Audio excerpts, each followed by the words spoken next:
Are you ready to discover the profound journey of self-transformation as you unlock the secrets of cultivating courage, mindset shifting, and creating a life of deep meaning? Explore the steps to develop a changed mindset, shift your perspective to positivity, and uncover the transformative power of different mindsets. Yeah, there's 8 of them. Are you ready to step out of your comfort zone and embark on a remarkable adventure of personal growth and fulfillment? Yeah, that's why you're here, right? So join us on this extraordinary quest to unlock the untapped potential in you. Welcome to Your Success DNA podcast, the go-to resource for entrepreneurs, business owners, and professionals who are ready to level up their lives. Your Success DNA podcast. Get ready to be inspired, motivated, and empowered to create the life that you truly want. We will be sharing tips, tricks, and mindset shifts that you need to achieve your wildest dreams. Your wildest dreams. Remember, your success is in your DNA. What is up? What is up? What is up, my Success DNA family? My listeners out there that are just motivated to step up and take over the randomness that can be our life at times. You know, our deepest human desire is to cultivate a meaning inside of our lives. Just why is this? How many times have you had the look around? Maybe you're getting up in the morning and you're looking in the mirror going, why? Now, while we have this desire to cultivate meaning within our lives, this desire often conflicts with our innate need for survival. Yeah, but hear me out on this. I think it's because our brains are wired to prioritize survival and to seek out that path of least resistance. Now, many of you that are probably listening to this are like, well, I don't always go after the path of least resistance, and I get it. I get it. You are like one of my driven entrepreneurs. Perhaps you even listen to my other podcast, The Dark Horse Entrepreneur. And I get it, but bear with me here because deep within us is this intrinsic pull towards finding meaning and purpose. We all have this calling, this swan song that resonates and sings within our soul, if you believe in the soul, in your heart, in your mind, in just the very fiber of your being. Cultivating meaning in our lives comes from us embracing and pursuing that calling, whether it's through creative endeavors, entrepreneurship, serving others, being a mom, being a dad, being a grandparent, whatever it means for you, being a pastor. Maybe I have a friend of mine, Dr. David King, amazing man, amazing father, grandfather. I even think he's a great-grandfather. And he lives to serve. He does. That's how he cultivates a meaning in his life. And a life of meaning doesn't mean we don't have challenges. They're always going to be there.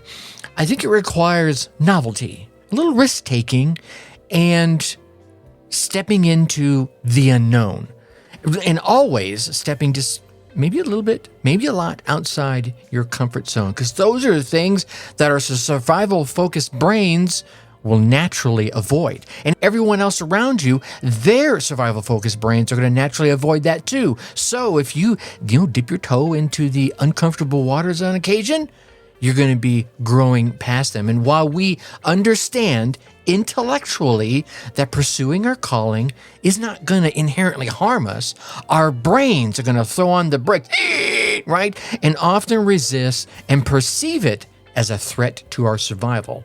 Now, the decision to pursue our passions can feel like, I don't know, standing on the edge of the Grand Canyon, right? Looking down and going, that little natural survival instinct urging you to step back away and get back into your comfort zone.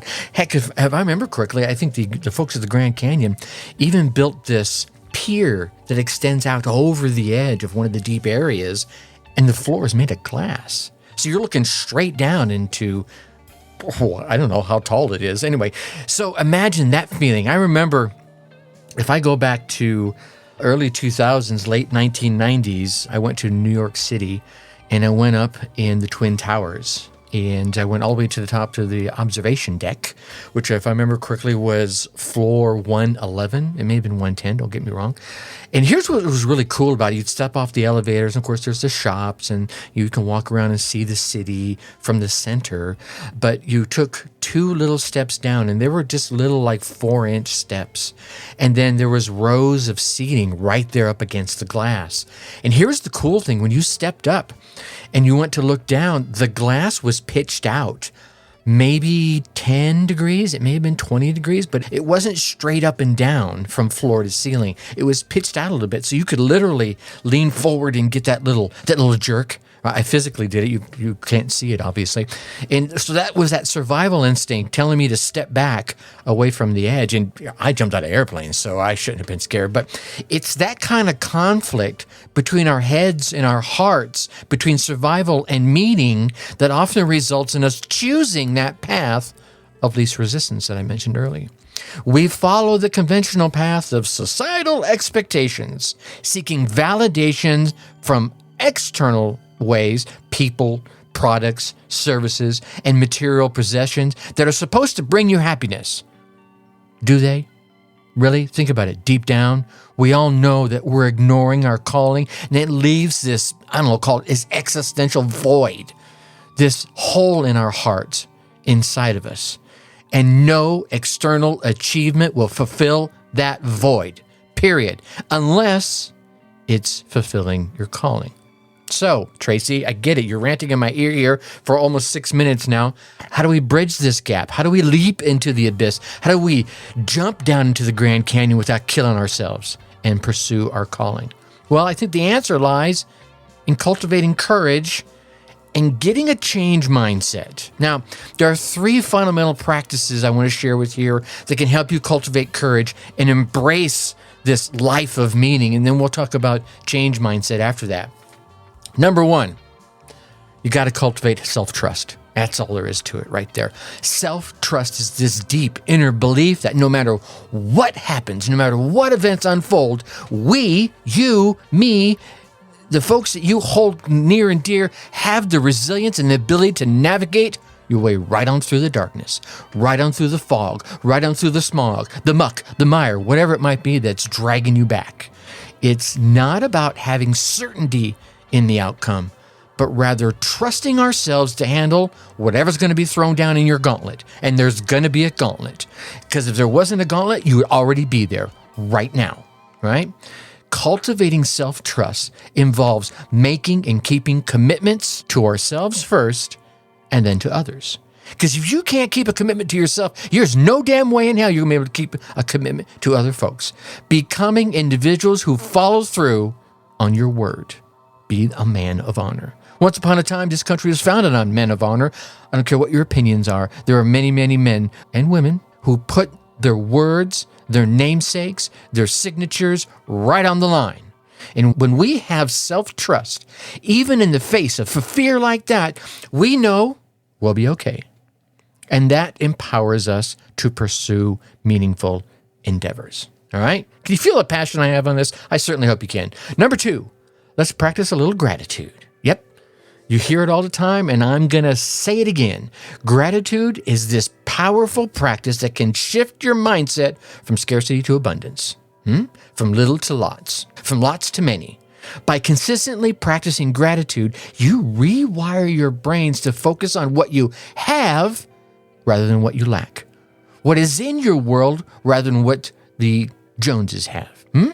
When we feel abundant, it becomes easier to summon up that courage and embrace the unknown, to gather the forces and trudge forward, right? You take time each and every day to write down 5 things you're grateful for, and then reflect on why you're grateful for them. I started doing this many, many moons ago, and let me tell you, the time I started it, I really needed some gratitude. And I started with things like, I'm grateful I'm breathing today. Yeah, that's how low I felt at the time. And I just kept growing and stacking one on top of another. And when I embraced the gratitude of 1 and 2 and 3 and 4 and the first 5, Well, then the next time I did it, it was a little easier. I was able to think of 6 and 7, so I wasn't repeating myself. And that's another thing. Don't keep repeating the same 5 all the time. In the beginning, if you have to, if you're that low like I was, until you think of that 6th one and that 7th one. And no thing is too small. Did you have lunch today or breakfast this morning? Or did you eat last night? Be grateful. This practice adds depth to gratitude and helps cultivate courage. All right, and it helps in your mindset change, which we're going to talk about here next, after this third example here. Embody your core values. Well, first off, know your core values. See, your core values act as your guiding principles. They're going to be that bright lighthouse illuminating a path towards a meaningful and fulfilling life. They're going to guide you through the rocks, the storm, the jetty, whatever may be in your way. See, when we align our actions and our goals with our core values, you're going to tap into a source of motivation and resilience unbeknownst to so many folks. So many of us are out there doing things against our core values, and your brain is going into survival mode and pulling you back. Your core values provide a powerful filter for decision making and to help you overcome challenges. Take the time, even if it's right now, go ahead and press pause. Take the time to identify your core values. Do you know what they are? Do you know what order of rank they are? There was once upon a time where work, for me, was my number one value. And I realized, you know what? I have to put myself before work. And I have to put my family before work. So know your core values, know the qualities and the characteristics that you want to embody in yourself, in your life, in your family, in your inner circle of friends. Okay? See, by connecting your future plans and your goals with your core values, you make your goals far more compelling and you find clarity for the path to go forward, that lighthouse I mentioned. All right, now, so you can incorporate those 3 principles into your life, and it's going to empower you to leap off the edge of the cliff. Don't go jumping off the edge, right? Don't anybody saying, you told him to go commit suicide. No. I want you to leap into the abyss of your journey, pursuing your calling. And you'll be able to do that far easier through those 3 practices. You'll discover something extraordinary. You'll discover what your brain, once perceived as a threat, will make you more alive. You'll feel charged. You'll hop out of bed in the morning going, I'm going after it. You'll embrace courage and you'll cultivate a life of meaning as part of this transformative journey. It's going to open up a world of possibilities and allow you to unleash everything you have hidden inside you. Another thing that can help you out here is you might want to go back and check out the episode I did on transforming your thinking habits. In that episode there, we explore, just like it says, transforming your thinking habits and overcoming mental barriers, and provide you definitely some insights in here. But before you bounce over there and go check out that episode, let's talk about some of the most common questions that I hear asked about mindset, right? You're going to develop that courage. You're going to need that mindset. And I want to take a moment here, a few moments at the tail end of this episode, and answer these questions. These are some of the top questions that people are asking about a change mindset. The first obvious is, how do you develop a change mindset? Do you know how? Well, let me tell you. Developing a change mindset requires a conscious effort to shift our perspective and embrace growth and be adaptable, right? Here's some steps to cultivate a change mindset. Embrace a growth mindset. We're going to talk about the 8 mindsets as the 4th question I answer here. See, if you adopt a belief that your abilities and your intelligence are or can be developed through dedication and consistency, then you're embracing a change mindset. I want you to see challenges as opportunities for learning, and then view failure as feedback. You've heard me say it almost every 3rd or 4th episode. It's not failure, it's feedback. It's failure if you're getting no results, because that means you haven't done a damn thing. All right? So view failure as that feedback, which is a stepping stone towards success. Now, I want you to challenge your limiting beliefs. You're going to have to take a minute, grab a pen, some paper. Maybe you want to type it out on a laptop, but I really like the pen and paper when it comes to these types of self-reflecting exercises. I want you to identify and challenge the limiting beliefs that are holding you back from embracing change. Maybe you sit down with someone you truly trust and admire and find out what those limiting beliefs are. And recognize that change often leads to personal growth, and personal growth leads to new opportunities. So cracking the barriers on those limiting beliefs results in new opportunities. I want you to seek some new experiences. You got to step out of the rut. A rut is nothing more than a grave with the ends kicked out. Step outside your comfort zone, even a little bit. Put your big toe out there. Put your pinky toe out there for all I care.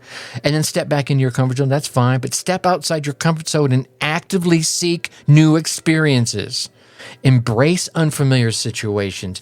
Meet new People. Embrace the opportunity to learn and grow. It'll be scary at first. For some of us. For some of you, it would be very scary. Some of you would be like, oh, I could do that. Well, then why aren't you doing it? And then, I'm going to say a couple of these here. Set clear goals. Define specific goals that align with the change that you want to achieve. Break them down into actionable steps. Break those steps into individual tasks and track your progress along the way. Every time you check off something, you're going to get a rush of that dopamine that so many are chasing in other ways via social media and porn and alcoholism, whatever. All right? Get it a good way. And then I want you to build a supportive network. We just talked about the Want To crew. Surround yourself with like-minded individuals who support your growth and change efforts. Those folks that don't believe in you or don't support what you're trying to do, okay, distance yourself, especially while you're working on yourself. Seek guidance and inspiration from mentors, idols, or role models who have already successfully embraced the change that you're trying to make. If you took 15 minutes and just surf social media looking for the folks that you know are doing the things you want to be doing, reach out to them. So many of them will help you. Oh, yeah, sure, no problem. I'll help you right out. And then, as I mentioned earlier, practice self-reflection. I want you to regularly reflect on your mindset, your attitudes, and evaluate areas where you could do a little better, right? Where you can further develop this change mindset. And at the same time, I don't want you to just browbeat yourself. Oh my God, I got to do this better and I got to do that better. No. I want you to also celebrate your progress. Oh my God, I used to be so negative in this area. Now I'm just rocking it right here. And learn from your setbacks. Understand you have already overcome some challenges. Celebrate that. Even if you reach back there and pat yourself on the butt or the back, whichever you prefer. But don't just browbeat yourself all the time. Remember to celebrate your little successes. This is another great reason to be writing stuff down in your journal. So at the end of the week, you can scan through your journal and go, man, I did some good things. All right. The next question I hear is, how do I change my mindset to positive? Yeah. Changing your mindset to a positive one requires some conscious effort and consistent practice, especially if you're milling around at the negative end of the pool. So let me give you some strategies to help you shift and wade yourself from the negative end of the pool to the positive one. Let's go back to practicing gratitude. Cultivating an attitude of gratitude by focusing on the positive aspects of your life regularly is going to be helpful. I want you to regularly acknowledge and appreciate those things that you're grateful for. When you start practicing that, it becomes habitual. And even in a moment of frustration, when you look down at that meal that you thanked God you were able to have the previous day, then you're going to go, yeah, well, it can't be all bad. I can eat. I have a roof over my head. I got a vehicle that's getting me to work, even if I don't like the job I have. I get there, and it's paying the bills. Maybe just barely paying the bills, but it's paying the bills. I have an amazing spouse that is very supportive. Whatever they are for you, practice that every single day. Now, I want you to challenge all of your negative thoughts. First thing you're going to have to do is you're going to have to become aware of them. So become aware of your negative thoughts and replace them with positive, empowering ones. I know it sounds cheesy and woo-woo, but it works. You got to challenge your negative self-talk and frame it in a more positive and supportive way. You're not a busybody. You're extremely interested in other people and how you can help them. There you go. When you just spin that around like that, you're like, oh, well, that's true. I am very interested in other people's lives and maybe how I can help them. Then your gossip changes into guidance. You feel me? All right. And then this is going to come back to get rid of those folks that aren't supporting you, and you're going to want to surround yourself with positivity. Surround yourself as much as you are physically able, digitally able, with positive influences and positive influencers, such as positive and optimistic individuals, mentors, guidance. Limit your exposure to the negative news, to the negative social media or toxic environments that can further fuel your negativity. I'm just going to call it like I see it. When everything blew up in 2020, my family, we watched the news just like everyone else. And there was a point I was like, oh my God, stop. All this fear porn, this is too much. So we just stopped watching it. And those in my feed that continued to spew the toxic negativity, unfollowed them. Good, gone, you're out there. If you want to reach out to me, fine, reach out to me. I'm not going to block you, but I don't need that in my life. I don't need toxicity and toxic environments around me. And since then, I'm still alive, I'm still here, I'm doing great, and so is the rest of the world. Now, are there things to be afraid of? Things you got to keep your finger on the pulse and pay attention to? Well, yeah, but you don't need it fed to you 24/7, 365. So surround yourself with positivity. There's a couple more before I wrap this up here for you. You want to practice a little self-compassion.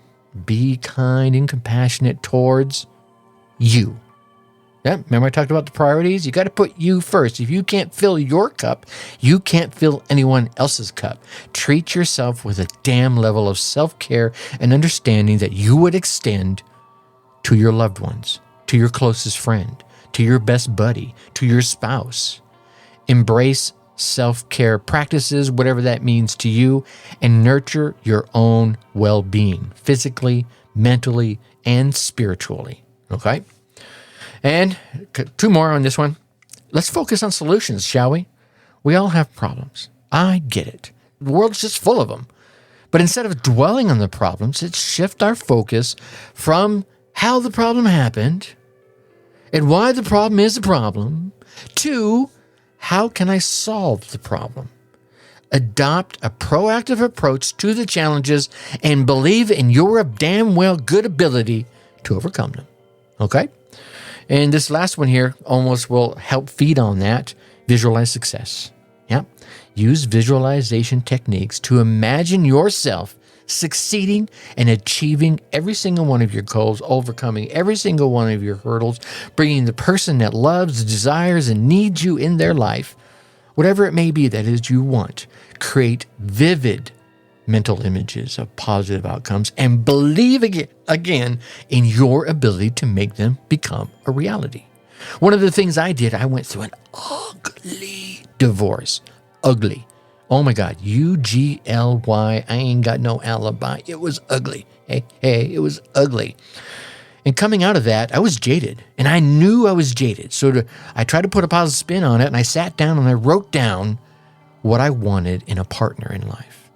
Now, being a guy, I went through all the usual things. I wanted to have long blonde hair and beautiful eyes and a nice figure, and blah, blah, blah, blah, all the external things. And then I got serious and I kept digging, and I wrote down some of the things I wanted her to believe in, some of the things I wanted her to not believe in. What were my no-goes, right? We talked about that a couple episodes back, asking those questions. And I started asking myself those questions about my next partner. And lo and behold, it was under a year later, I met a woman that fit that mold almost to a T, right? More than 96% to a T. And I have been happily with her ever since. And here we are, about ready to, we just celebrated 7 years of marriage, and we knew each other a couple of years before that. So it's been an amazing ride. because I believed in the positive outcomes. I used the visualization techniques. I practiced some self-compassion. I surrounded myself with positivity. I challenged my negative, my stinking thinking.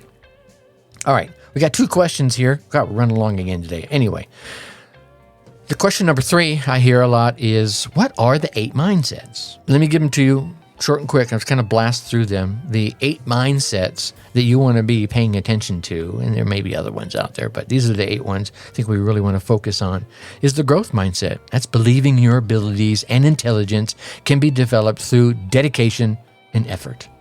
The abundance mindset, focusing on abundance and opportunities rather than scarcity and limitations. We talked about a little bit ago. The positive mindset, embracing a positive outlook and actively seeking the good in every situation. Let me tell you, when my 18-month-old daughter died back in the 90s, this one was super tough. It was brutally tough, but I did it. And I can't say I did it perfectly, but I did it pretty well, and it kept me from falling back into what could have been an ugly scenario. Then there's the resilient mindset, having the ability to bounce back from setbacks, adapt to change, and persevere through your challenges. These 2 right here saved me. The next one is your open-minded mindset. Now, this is being perceptive to new ideas, perspectives, and experiences. So many people out there have lost this as they're arguing and bickering back and forth with everybody. I think there might be a power out there, be it a man-made power or some sort of evil-based power, that's keeping us from opening this one up, this open-minded mindset, right? Because so many times we're like, this is the way it's got to be. There's no other way. Well, I disagree. I think we should be receptive to new ideas and new perspectives and new experiences. And the minute you close that door on either side, bad things begin to happen. And then the last 3 we have right here is the empowered mindset. This is recognizing your agency and taking responsibility for your actions and your choices. If you made a mistake, own it, bitch. Sorry, there's no other way to say it. Then there's the curious mindset. Right? Let's have this desire to explore, this desire to learn, and to constantly expand your knowledge, your understanding, your heart glow, whatever it is inside you, just keep curious, keep rooting around and learning more to grow it even more. And then finally, I'm going to mention this one for a 3rd time. Hopefully it drives it home. The grateful mindset. This is cultivating that sense of gratitude for every single blessing, large and small, in your life, and focusing on appreciation. These mindsets can significantly impact your thoughts, your behaviors, and your overall well-being, which is going to influence how you approach life and ultimately how you reach your personal growth goals, or any goal for that matter. And the last question, why is it so damn hard to change your mindset? I saved the best one for last right here. I think changing one's mindset can be very challenging due, it could be due in several factors. I mean, there's your neural pathways. I mean, our minds really rely on established neural pathways that have been reinforced like railroad tracks over time. Ka-chunka, ka-chunka, ka-chunka. The more you do something, it's like auto response, right? Just instantly it happens. When you keep doing something the same way and you're reinforcing that neural pathway, and it gets stronger and stronger and stronger. But changing, so you want to change these pathways. And that, my friends, is going to require, conscious effort, and consistent practice. Yeah. So you can A, make the new connections, and B, reinforce the new connections. And as you reinforce that new connection, it starts to get ka-chunka, ka-chunka, stronger and stronger. And the other one begins to slowly wither away. All right. And the next one is your comfort zones. Our minds tend to prefer familiarity and the known. So stepping outside of our comfort zones and embracing new perspectives, like we talked about earlier, and new behaviors can be and will be a little uncomfortable, a little unsettling, a little unnerving. But you step out there, and then you step back. Then you step out, and then you step back. And here's the cool thing, and I keep telling you guys this, and I know some of you are going, God, Tracy, stop telling me the same thing over and over again. But these are the basics. You got to get the basics. You got to lay that foundation. You have your comfort zone. Let's say your comfort zone is 1 foot just around. You imagine a circle that you're standing in the middle of it, and you just put your toe outside that circle an inch, and then back in. You feel uncomfortable out there, and you're comfortable in here. Well, as you do this as a part of your life, the circumference of your comfort zone gets bigger. I'm not telling you you have to jump 8 feet out of your comfort zone and then come back. You can. More power to you, and I've done it at times, and it's a little shaking. But just step out a little bit and then come back in. And then step out a little bit more and then come back in. And you'll find your comfort zone getting bigger and bigger and bigger. You do this every day, every week, every month for a year. Next thing you know, you're going to look around and say, my comfort zone has grown like 20x. Yeah, that's how it is, okay? And then after that, the last three down here are conditioning and beliefs. Our mindset is shaped by our upbringing. I can't deny it. By social conditioning, past and present, and of course, your personal beliefs. So challenging those long-held beliefs, yeah, you heard me say this earlier, and adopting and integrating new ones can be met with resistance and cognitive dissonance. But you make that conscious effort and keep going, keep conditioning, keep believing in what it is you believe in. You hear me say this in the past, and especially on my other podcast too, be you. Not everybody's going to like it, but everybody doesn't have to. But those that do will resonate toward you. Those that don't will get distance away from you. Okay. The fear of the unknown, this is another one. This is a challenging one. Changing one mindset often involves venturing out in that unknown territory. Well, I've never done that before.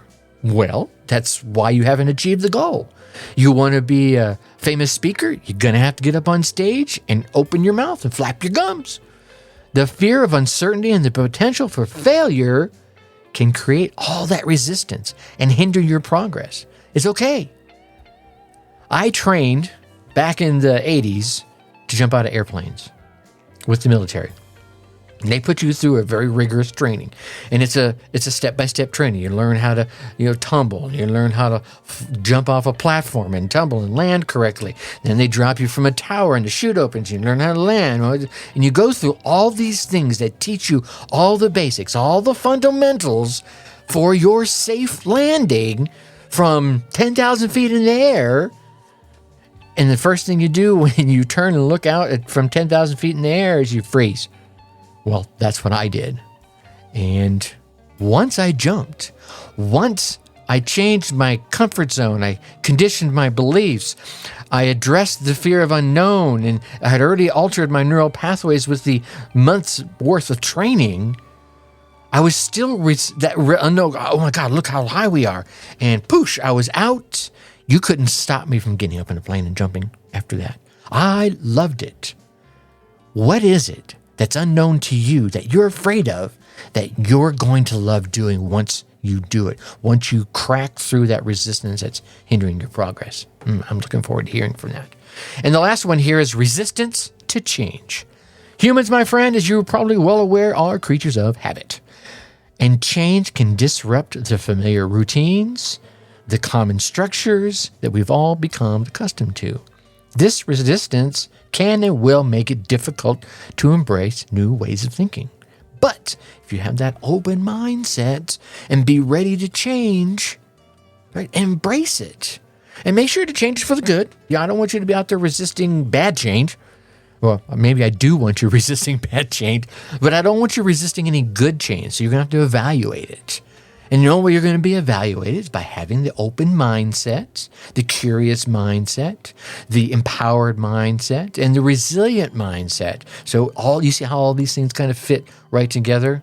So remember, overcoming challenges requires persistence and patience and a commitment to personal growth. It's always going to be about you growing. So by consciously challenging your beliefs, practicing self-awareness, and seeking support from resources like this podcast, reach out to me, Tracy at darkhorseschooling.com, that will help you gradually shift your mindset towards one that is more empowering and more positively thinking, that's when you're going to start cracking through the major barriers holding you back today so that you can cultivate the courage and create the life of meaning you want to create.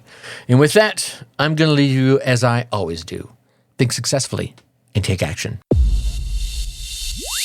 Thanks for listening to Your Success DNA podcast. Whether you're starting out or you're a seasoned entrepreneur, we have the tools and inspiration that you need to take your life to the next level. So stay tuned for more game-changing advice in our upcoming episodes. And hey, before you go, a quick reminder to check out our past episodes of Your Success DNA for more inspiring stories and practical advice. And if you've loved what you heard, leave us a review and share this podcast with your friends and colleagues. Let's all level up our lives together, shall we?